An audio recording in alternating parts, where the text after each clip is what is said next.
member of the USA Alumni, a board member of the International Review Board, that's a CSIR, a board member of the Global Changer, and she's Bloomberg trained. So again, let us give a warm welcome to Odelia. Please, please, please, let me see the comment section buzzing.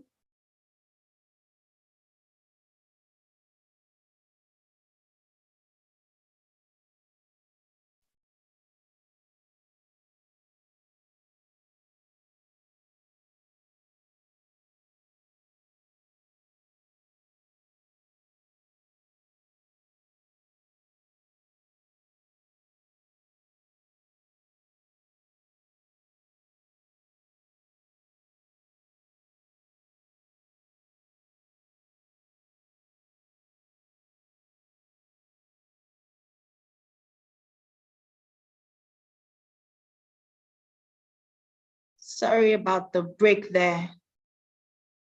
Please, I want you to go a step further and welcome them in your local language. Welcome them in your local language. If I don't see it, I'm not going to read Blessing's bio for us. And I'm sure you all want us to continue. So please, please, please welcome them in your language. Let them know where, okay, I can see Carib, okay. Akwaba, those are the Ghanaians. Ghanaians, welcome your people. Well done, thank you, thank you.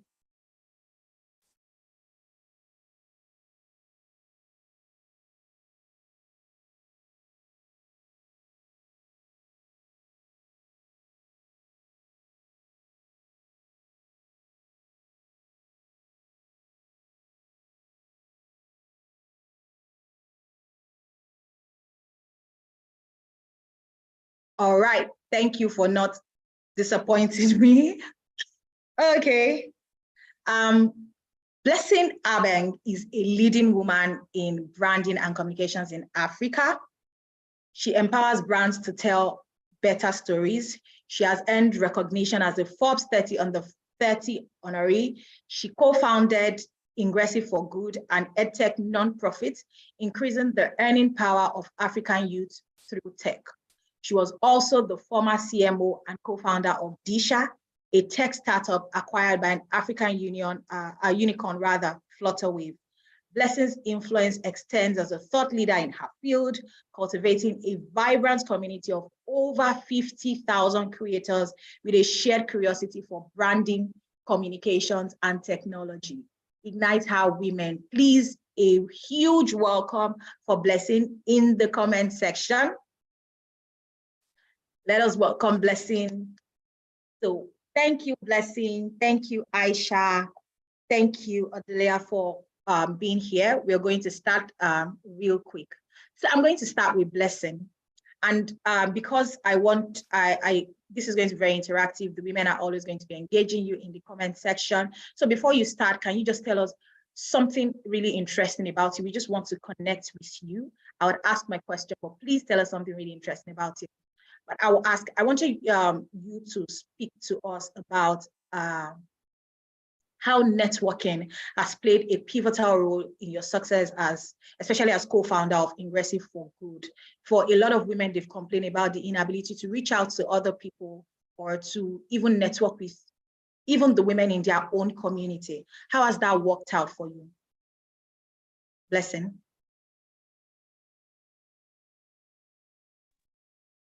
I'm sorry, Ayomedia. I think I lost my connection for a bit, but if you could ask the question again, I'd be happy to answer. Apologies about that. Yeah, I said that a lot of women have complained about how difficult it is for them to network, whether be it their own community or anywhere. And it's really a huge problem. And that is why this panel discussion, we're going to be talking about the power of networking, building strong connections for business. Virtually everyone here is a businesswoman of some sort. So how has that worked out for you? How has networking worked out for you, especially as co-founder of Ingressive? Also, please tell us something interesting about you before we start. We just want to be able to connect. Okay. Something interesting about me, I really like food. Because of my stature, people don't know that for sure, but I actually really like So please, if you see me anywhere and you want to give me a great experience, take me out, buy me food, and we'll have the best experience, first of all. Yes. So about networking, I think that the way that I have approached life, especially in the business world, I have been very clear about, like, within myself and just, I don't see it as networking. I see it as building relationships. And I to events and spaces, identifying core people that I know that I would like to build a relationship with, irrespective of what it is that who they about any of that for me. I think about value alignment first. So if I go to an event and I see somebody that I connect with genuinely beyond what it is that they do, I would, put in an extra effort to nurture such a relationship and just think about it from a give and take perspective, but more from a, what is it that I can offer them? Is it like, how can I be listening in this person in this moment? Is this person that I actually like? That's one thing for me. However, I recognize that when you're doing business, there's some relationships you often nurture, and I call those ones work relationships. In those ones, very clear. Now, the reason I am going into this is not to bend. It's not for us to go on dates, have lunch, check on each other, all of that. It's not about any of that. It's for work. This person can benefit from something that I have to offer. I can also benefit from something this person has to offer. So I go into those kind of conversations, start asking questions, trying to really understand what their needs are, or really just intently listening to what it is that we're talking about. A lot of times people tell us what their needs are, but we're not listening because we're not listening to what is both said and unsaid, right? And we miss it. However, if you really listen intently and you ask the right questions, especially backed by curiosity, if you're really curious about a person or what it is that they do, you would hear what it is that they want, you would hear what it is that they need, and then you'd be able offering is a good fit for them. Or even if it's not a good fit for them now, can you connect them to somebody else who might be great? Can you be a helping hand? Give, you take away focus from yourself. And so it makes you less shy, less anxious, less under pressure, and more like, okay, I'm trying to do something nice for this person. And I find that that has always worked for me. I think that the reason why a lot of us struggle as women is because we're very critical of ourselves. We're thinking, oh, do I look good? What would this person think of me? Is this person my class? Is this person my level? And just we're just in our head a lot. But if you can come out of your head and focus on who it is that is in front of you and just be really genuinely caring and curious about who they, you find that you're more open. Because I've also found that people who say that they're introverts, in the right spaces, you can see them really come out and express and explore and speak and less anxious because they've taken away all the walls and they've felt some level of safety. So you can also create your own safe spaces for yourself. Don't be under pressure to impress anyone. Don't be under pressure to go outside your values. Be who you are. Who loves you for who you are will love you for who you are. If it doesn't work, it doesn't work. Don't be manipulative. Don't be a climber who just builds with fake relationships because you're trying to get things out of people. Be a giver, and you see the difference in how you approach things. Thank you. Thank you so very much. I really like that. I like the part about you calling it building relationships and also nurturing them because of the kind of thing that you do. I'm going to be going to Aisha really quickly. You're also going to tell us something interesting about you while you answer the question. And it's based off of what Blessing said about building relationships.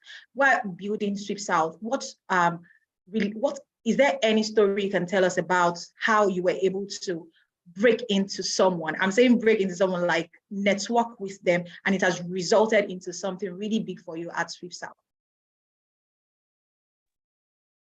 Thanks, Ayomide. So maybe as something interesting about myself, I think over the past few years, I've been an entrepreneur for 9 years, and over the last 3 in particular, I've been very focused on more holistic wellness and on viewing my career not as a sprint, but as a journey, and thinking of myself as the vehicle who's going through this journey. So the importance of looking after my physical health, my mental health, emotional health, spiritual health. And that's something that I want to hopefully impart on everyone else today is the importance of, especially for, women who are entrepreneurs, to make sure that you look after yourself and you're not just driving yourself relentlessly for success.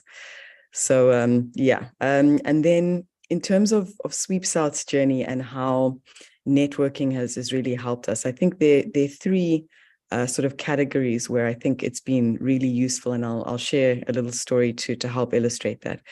So I think the first is in terms of investor relations. And as those of you who have raised funding or intend to raise funding will know, that engaging with investors can be very daunting.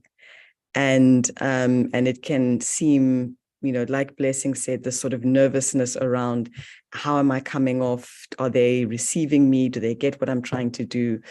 And in our case, it's been really helpful to build those relationships, exactly as Blessing has said, upfront, ahead of wanting to fundraise, and trying to look at, who are the investors out there who we'd be interested in working in, but also who would find what we're working on valuable in terms of an investment for their fund, and us being part of their portfolio. So that's the first category. The second category is in terms of hiring.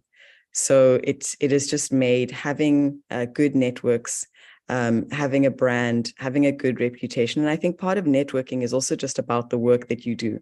We often think of it as, I go to events or I meet people, but I think part of it is your reputation and wanting to be quite intentional, not in a way that's manufactured or fake, but what do I want to be known for, and how do I want people to perceive me and this brand that I'm building? And so that also results in a lot of not just you needing to extend yourself, but also inbound interest, which is what I've found. And certainly when we've hired people or looked for key positions, it's really helped that people know what Sweep South is as a brand. They know what we stand for. And it just makes getting over that initial hurdle a lot easier. And then the third thing is branding in general, where networking has helped. And, our company is a B2C company. We serve tens of thousands of customers every single month. And yet still our key source of new business is via word of mouth. And that is because, people, they use our service, they have a great experience, they tell other people. So, networking is also about the webs and the wider webs that you create. And, I often think about what will people who you engage with say about you when you're not in the room? And how does that influence how I engage with people? And how does that influence how my brand engages with people? And then just a very quick story on the fundraising side. So when we wanted to raise our first outside round for Sweep South, we bootstrapped our business for the first just under a year, sold our house, our car, everything inside our house to run the business. So it was bootstrapped initially. And when we decided we wanted to go out and raise some funding and start, getting more into the public, we went to a pitching competition.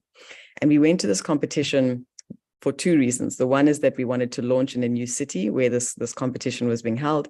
The second is that we wanted to meet one of the judges. And we just wanted to meet him, the judges who was part of the judging panel. And we worked so hard on that pitch. If I tell you that I rehearsed the same, it was probably not more than 5 minutes, the same pitch 100 times, I won't be lying. We really worked hard on it because we wanted to impress. We knew what we were setting out to do. And after we pitched, we not only won the pitching competition, but this judge who we wanted to impress ended up becoming our first investor. And he brought on more investors. As he was building his profile as an entrepreneur and investor in South Africa and later in the US, he spoke about our business, and he really helped to amplify our brand. So sometimes, there are one or two key things that you can do that are amplifiers that really just help with building network. And I think it's important to look out for those opportunities because we all are starved for time.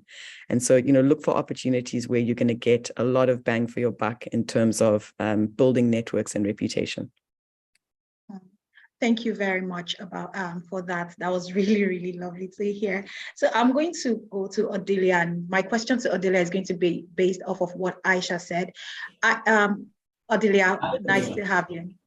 Aisha had spoken about reputation. She spoke about one of the pitch even end up being investing in their business. When do you think is the right time to start networking for your business? Because I know there are a lot of women that think, oh, this is not the right time. I haven't built the right reputation. My business hasn't gotten to the point where I start to speak about it. So when do you think is the right time for this? Okay, so I would just say something little about myself and in relation to the first question you asked, because I don't want to be left out. I'm sorry. So, and of course, I'd like to give an example that is really connected to networking. I remember that was in 2021, so that's 2 years ago. I had seen a program that had been put together by the BBC, inviting people within the media fraternity to share what they are doing differently in their businesses, for which other media experts can learn and also make revenue for their businesses. I saw something that was being done by someone in Nigeria, and I looked at it. I said, okay, my Nigerian sisters, are you there? And I said that, look, I don't think that this is, compared to what we're doing here in my team at the time, I thought that we had done so much. There was so much that we could share with the rest of the world, especially when it comes to revenue drivers, and for which people can actually pick, especially if you are in the media fraternity. So immediately I sent an email to the mailing list, those that were coming from BBC. And then I said that, listen, guys, I think myself and my team here in Ghana have done some fantastic work. We're willing to share it with the rest of the world. And so give us the opportunity. Immediately, I got an email back, and then they indicated that if I'm interested, I should share my slides of whatever things that I would like to share with the rest of Africa. And then I shared the slides, and it's a thing of the past now. All of them loved it, and they actually said that it was one of the best BBC Big Talk that they have had. And so if you are interested in checking it out, it's on the BBC Big Talk. It is on in September, the Big Talk that was done September 2021. You can go look it out if you're interested to get the information. Yeah, so